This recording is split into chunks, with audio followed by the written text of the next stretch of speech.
ओम शांति। आज 19 अक्टूबर 2023 बाबा की साकार महावाक्य। प्यारे बाबा बोले, मीठे बच्चे, पढ़ाई कभी भी मिस नहीं करना। पढ़ाई का शौक तब रहेगा जब पढ़ाने वाले बाप में अटूट निश्चय होगा। निश्चय बुद्धि बच्चे ही सर्विस कर सकेंगे। प्रश्न, बाप दादा को बच्चों की कौन सी बात सुनकर बहुत खुशी होती है? उत्तर, जब बच्चे सर्विस समाचार का पत्र लिखते हैं, बाबा आज हमने फलाने को समझाया, उसको 2 बाप का परिचय दिया, ऐसे ऐसे सेवा की, तो बाबा उन पत्रों को पढ़कर बहुत खुश होते हैं। याद, प्यार व खुश खैराफत का पत्र लिखने से बाबा का पेट नहीं भरता। बाबा अपने मददगार बच्चों को देख खुश होते हैं, इसलिए सर्विस करके समाचार लिखना है। गीत, चलो चले माँ। ओम शांति। बच्चे जानते हैं कांटों से फूलों की दुनिया में जाना है। सतयुगी दुनिया को देवी फूल ही कहेंगी। कलयुग में मनुष्य है कांटे मिसल, एक दो को तंग करते, दुख देते रहते हैं। तुम बच्चे अब खुश होते हो कि चलो अब हम अपने उस देवी फूलों के सुखधाम में चले। चलने का भी राज समझना है। चलेंगी तब जब अच्छी रीति पढ़ेंगी। पहले तो निश्चय चाहिए पढ़ाने वाला कौन है। यह बातें कोई वेद शास्त्र आदि में लिखी हुई नहीं है। भल गीता में राजयुग लिखा हुआ है। राजाएं के लिए पढ़ाई है तो जरूर राजाएं सतयुग में देंगी। पहले तो पढ़ाने वाले का निश्चय चाहिए।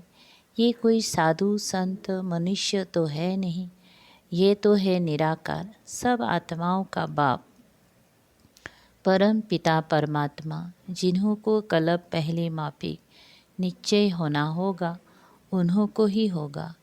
तुम देखते हो फूलों की दुनिया, स्वर्ग में चलने के लिए हर एक का अपना अपना पुरुषार्थ है। पहले जब निश्चय हो तो झट पढ़ाई में लग पड़े। शास्त्र में कृष्ण भगवानुवाच लिख दिया है, साथ साथ लिखा भी है रुद्र ज्ञान यज्ञ। अब ये तो ज्ञान की बातें हो गए। मनुष्य ने फिर श्री कृष्ण को काठ की मुरली दे दी है। गायन भी है ना, तेरी मुरली में जादू है खुदाई।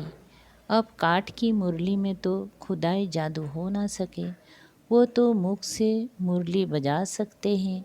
श्री कृष्ण का बचपन ही दिखाते हैं, आपस में खेलते कूदते रहते हैं। यह बातें बड़ी समझने लायक है।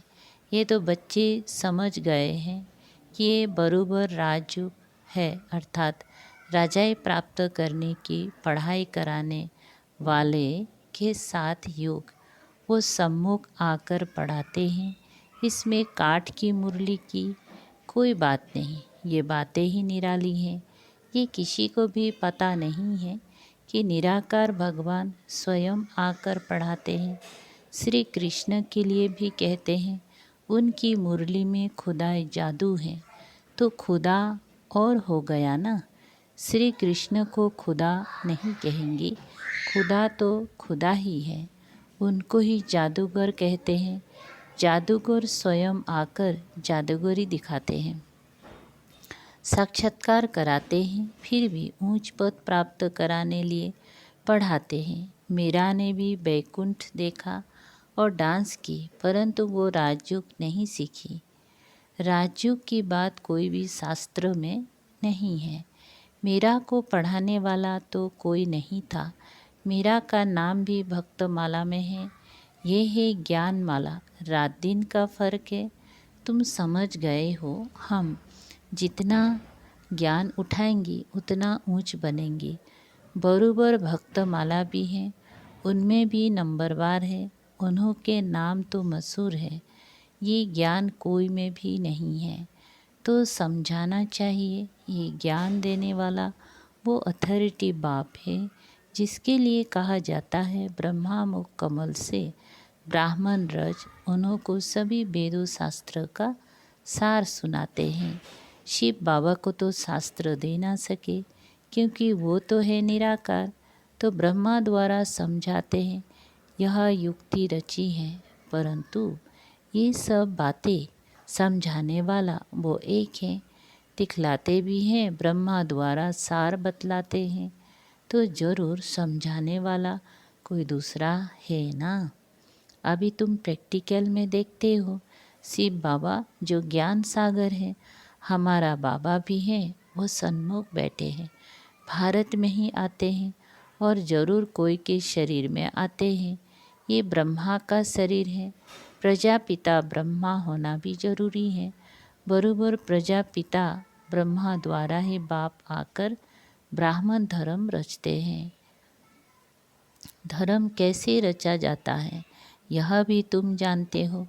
तुम प्रैक्टिकल में ब्रह्मा की संतान हो, कहते हो हम ब्राह्मण ब्राह्मणियाँ हैं, बाप से वर्षा ले रहे हैं। फॉलोअर तो कभी वर्षा ले ना सके, बच्चे ही बाप से वर्षा लेते हैं। तुम आकर बेहद के बच्चे बने हो, क्राइस्ट के फॉलोअर कहेंगे, बच्चे नहीं। बुद्ध के गुरु नानक के फॉलोअर ही कहेंगे, बच्चे नहीं। यहाँ तुम बच्चे हो, प्रजापिता वो भी बाप ठहरा और शिव बाबा भी बाप हो गया। वो निराकार है, यह साकार अलग है। इस साकार द्वारा ही शिव बाबा ने बच्चों को रचा है। अब तुम्हारे में भी कोई को तो पक्का निश्चय है, कोई को नहीं है, लॉटरी है बहुत बड़ी। तुमको अपनी शरीर निर्वाह अर्थ कर्म भी करना है और फिर ये ज्ञान भी सीखना है। उस पढ़ाई में बहुत मेहनत करनी पड़ती है। यहाँ भी बाप कहते हैं एक घड़ी आधी घड़ी पढ़ो ज़रूर। अच्छा, कोई कारण से रोज़ नहीं पढ़ सकते हो तो पहले 7 रोज़ पढ़कर फिर मुरली के आधार पर चल सकते हो। लक्ष्य पकड़ लिया, बाकी है डाल पत्ते आदि को समझना, वो सब भी चक्र में आ जाता है। तुमको 84 जन्मों का राज भी समझाया है। झाड़ में डिटेल है, चक्र में नोट सेल है, समझाया भी। यह वैरायटी मनुष्य सृष्टि धर्म है ना। पहले एक धर्म रहता है, फिर वृद्धि होती है। झाड़ भी दिखाया है कैसे फाउंडेशन निकलता है, कितना सहज राज है। ड्रामा और झाड़ को समझना है, बुद्धि में धारण करना है और दूसरों को समझाना है। 2 बाप की पॉइंट तो ज़रूर समझानी है। बेहद के बाप से स्वराज्य मिलता है, इसलिए राजयोग जरूर सीखना पड़े। परम पिता परमात्मा ही स्वर्ग की स्थापना करते हैं, जिसको कृष्णपुरी भी कहते हैं। कंसपुरी में तो कृष्णपुरी स्थापन हो ना सके, इसीलिए संगम रखा हुआ है तुम बच्चों के लिए। यह संगम युग है, बाकी और सबके लिए कलयुग है। तुम ही संगम से फिर सतयुग में जाने वाले हो, ये निश्चय चाहिए। अभी हम संगम पर है, संगम युग याद रहे तो सतयुग भी याद रहे और सतयुग स्थापन करने वाला भी याद रहे, परंतु घड़ी घड़ी भूल जाते हैं। तुम समझते हो अभी हम संगम पर है, बेहद का बाप आते ही हैं। कल्प के संगम युगे गीता में भूल कर दी है। गीता से तेलुक रखने वाले श्री भगवत महाभारत आदि हैं। बाप समझाते हैं तुम सब सीताएं हो, मैं राम हूँ। तुम रावण राज्य रूपी लंका में पड़े हो, वो लंका नहीं, ऐसे नहीं वहाँ कोई रावण राज्य था। सतयुग में लंका आदि होती नहीं, उस तरफ बौद्ध धर्म है। अभी बौद्ध धर्म बहुत फैला हुआ है। अब यह तो बच्चों को समझाया गया है। भारत पहले बिल्कुल पवित्र था, सुख शांति थी, एक ही देवी देवता धर्म था। पहले पहले तो ये निश्चय पक्का रहना चाहिए कि ये हमारा बेहद का बाप है, उनसे वर्षा लेना है। पुरुषार्थ में कभी चूकना नहीं है। निश्चय बिगर पुरुषार्थ भी कैसे करेंगे। बाप पढ़ाते हैं, उनसे स्वर्ग का सदा सुख का वर्षा मिल रहा है। यह तो सर्टेन है। स्कूलों में बिगर निश्चय अथवा एम ऑब्जेक्ट थोड़े ही बैठेंगे। वहाँ तो सब्जेक्ट बहुत होती हैं, मार्जिन होते। यहाँ तो एक ही सब्जेक्ट है। एक ही सब्जेक्ट से कितनी बड़ी राजधानी स्थापन हो जाती है। जो नहीं पढ़ते हैं तो पढ़े हुए के आगे भरी धुएंगी। प्रजा में भी जो अच्छी प्रजा होंगी उनके आगे कम दर्जे वाली प्रजा भरी ढोएंगे। प्रजा भी नंबरवार तो है ना, कोई गरीब कोई साहूकार, एक ना मिले दूसरे से। कैसा ये ड्रामा है। सभी मनुष्यों के फीचर्स ड्रामा में नून है। पाठ बजाने के लिए कितनी गुह्य बातें हैं जो धारण कर यथार्थ रीति समझाना है। सब तो नहीं समझा सकेंगे। कितनी अच्छी बातें समझाते हैं। निश्चय में ही विजयी है। निश्चय होगा तभी पढ़ेंगी। कोई तो संशय बुद्धि हो, पढ़ाई को छोड़ देते हैं। ओहो माया झट तूफान लगाए संचय में डाल देती हैं। संशय बुद्धि बिना संति, चढ़े तो चाखे वैकुंठ रस, गिरे तो चकनाचूर। फर्क तो बहुत है। गिरे तो एकदम चंडाल, चढ़े तो एकदम बादशाह। सारा पढ़ाई पर मदार है। आगे कभी सुना कि निराकार शिक्षक कैसे होता है? अभी शिव बाबा द्वारा तुम सुनते हो। तुमको निश्चय हुआ है मैं तुम्हारा बाप हूँ, पतित पावन भी हूँ, नॉलेजफुल भी कहते हो। नॉलेज से चक्रवर्ती राजा बनना है, ये निश्चय होना चाहिए ना। निश्चय में ही माया विघ्न डालती है। दुश्मन सामने खड़ा है, तुम जानते हो। माया हमारी दुश्मन है। घड़ी घड़ी धोखा देती है, पढ़ाई में संशय डाल देती है। संशय में आकर बहुत बच्चे पढ़ाई को छोड़ देती हैं। पढ़ाई को छोड़ा गया बाप टीचर सतगुरु को भी छोड़ दिया। वो तो गुरु बदलते रहते हैं, अनेक गुरु करते हैं। ये तो एक ही सदगुरु हैं। ये अपनी महिमा नहीं करते, बाप अपना परिचय देते हैं। भक्त लोग गाते हैं ना शिवाय नमः, तुम माता पिता, लेकिन जानते कुछ भी नहीं। सिर्फ कहते रहते, पूजा करते रहते हैं।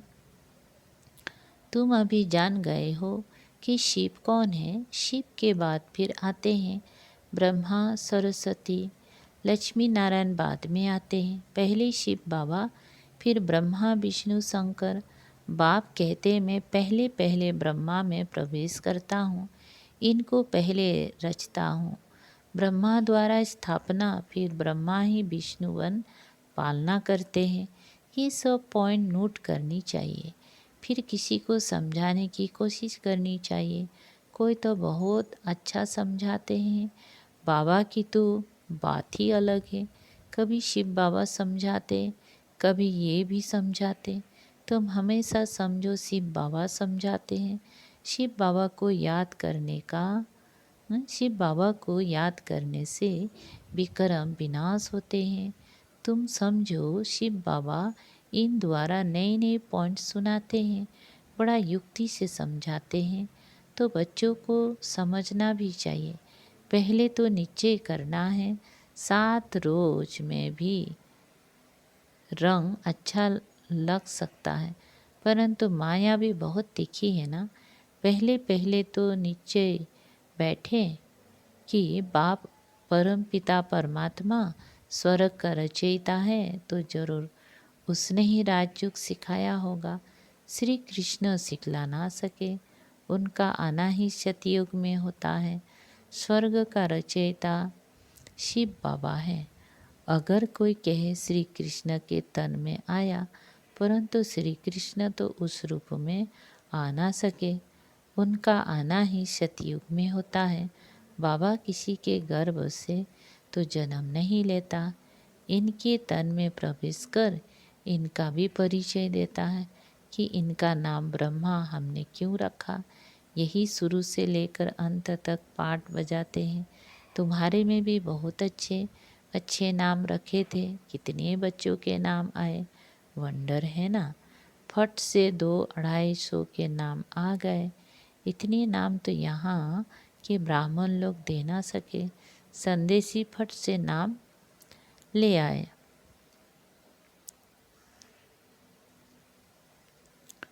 बेहद के बाप ने नाम रखे हैं, वंडर है। वंडरफुल बाप, वंडरफुल एम ऑब्जेक्ट। तुम सो राजाओं के राजा बनेंगे। लक्ष्मी नारायण का चित्र बड़ा क्लियर है। ऊपर में त्रिमूर्ति का चित्र बड़ा एक्यूरेट है। 84 जन्म भी जरूर लेने हैं। कलयुग का अंत पतित, सतयुग के आदि पावन। बच्चों को सर्विस का सबूत देना चाहिए। बाबा, हमने भी ये छोटे छोटे पर्चे छपवाए हैं। ऊपर में शिव, त्रिमूर्ति और 2 बाप का परिचय हो।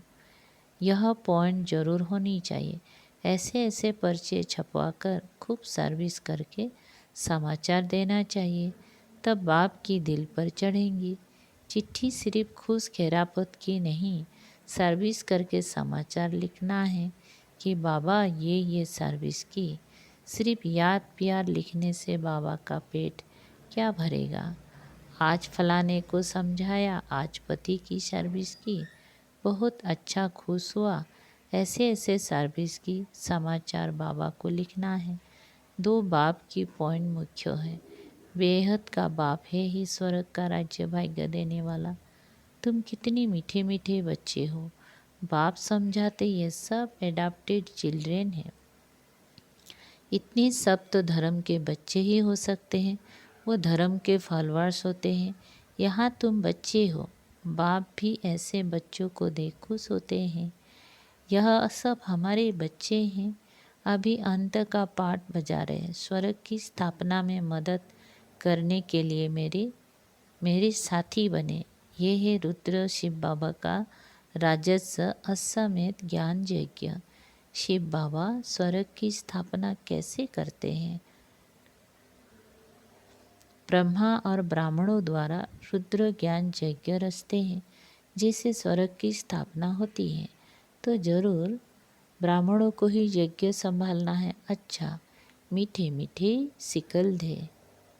बच्चों प्रति माता पिता बाप दादा का याद प्यार और गुड मॉर्निंग। रूहानी बाप के रूहानी बच्चों को नमस्ते। हम रूहानी बच्चों की रूहानी बाप दादा को याद प्यार, गुड मॉर्निंग और नमस्ते। शुक्रिया बाबा। सार है, 1, नीचे बुद्धि बन पढ़ाई करनी है। कभी भी किसी बात में संशय नहीं उठाना है, निश्चय में ही विजयी है। 2, बाप का साथी बन स्वर्ग की स्थापना में पूरा मददगार बनना है। यज्ञ की संभाल करने वाला पक्का ब्राह्मण बनना है। वरदान, ज्ञान स्वरूप बन कर्म फिलॉसफी को पहचान कर चलने वाले कर्म बंधन मुक्त भव। विस्तार, कोई बच्चे जोश में आकर सब कुछ छोड़ किनारा कर तन से अलग हो जाते हैं, लेकिन मन का हिसाब किताब होने के कारण खींचता रहता है, बुद्धि जाती रहती है। यह भी एक बड़ा विघ्न बन जाता है। इसीलिए कोई से किनारा भी करना है तो पहले निमित्त आत्माओं से वेरीफाई कराओ, क्योंकि ये कर्मों की फिलॉसफी है। जबरदस्ती तोड़ने से मन बार बार जाता रहता है। तो ज्ञान स्वरूप होकर कर्म फिलॉसफी को पहचानो और वेरीफाई कराओ, तो सहज कर्म बंधन से मुक्त हो जाएंगे। स्लोगन, अपनी सोमान की सीट पर सेट रहो तो माया आपके आगे सरेंडर हो जाएंगी। ओम शांति। शुक्रिया।